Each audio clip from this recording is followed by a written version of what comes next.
Hello guys, இன்றைக்கி நம்ம பார்க்க போகிற பாட்டு மோட்ச சாதனம் பெற, அதாவது மோட்ச நிலையை அடைய. பாட்டு என்னென்னு ஃபஸ்ட்டு பார்த்துடலாம்.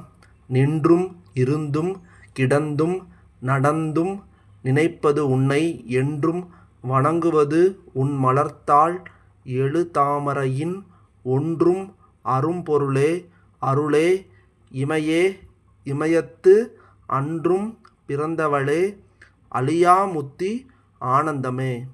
அதாவது இந்த பாட்டோட பொருள் என்னென்னா, இந்த வேதங்கள்னு சொல்லுவாங்கள்ல, அது எல்லாராலையும் எழுத முடியாது. அதை எழுதாமல் அந்த வேதங்களை கேட்கக்கூடியது மட்டும், அதாவது நம்மளால் யாராவது கதை சொல்லும்போது வாசிக்கும்போது அதை நம்ம கேட்டு எவ்வளவு பெருமை, எவ்வளவு பொருள், அதே மாதிரி எவ்வளோ ஞானத்தை அடைகிறோமோ, அதே மாதிரி அந்த வேதத்தின் உட்பொருளாக இருப்பவளே சிவபெருமான் இருக்கார்ல, சிவபெருமானோட உமையன்னையே, அதாவது மனைவியே.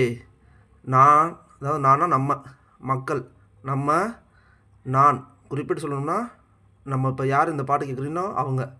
நான் நின்றவாறு, நிற்கிற மாதிரியும், அதே மாதிரி நடக்கிற மாதிரியும், படுத்த மாதிரியும், ஒரு இடத்துல உட்காந்த மாதிரியும், எப்போ நான் எந்த இடத்துல செஞ்சாலும், எந்த ஒரு அசைவில் இருந்தாலும், அசைவே இல்லாட்டினாலும், நான் எப்போதுமே உன்னைய மட்டும்தான் எண்ணி, உன்னைய மட்டும்தான் நான் துதிச்சுக்கிட்டு இருக்கேன்.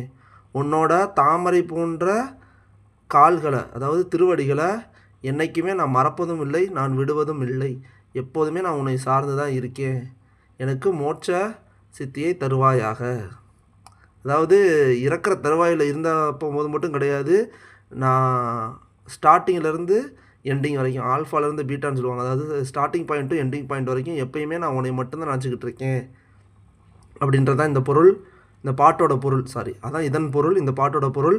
நீங்கள் இந்த பாட்டை நல்லபடியாக விடாமல் முழு நம்பிக்கையோடு படிச்சுட்டு வாங்க. கண்டிப்பாக உங்கள் வாழ்க்கையில் முன்னேற்றம் கண்டிப்பாக நடக்கும். நம்பிக்கையோடு படிங்க. நம்ம நாளைக்கு படிக்க போகிற பாட்டு வாழ்க்கையில் இன்பம் பெற. ஓகேவா? நாளைக்கு நம்ம அந்த பாட்டை பார்ப்போம்.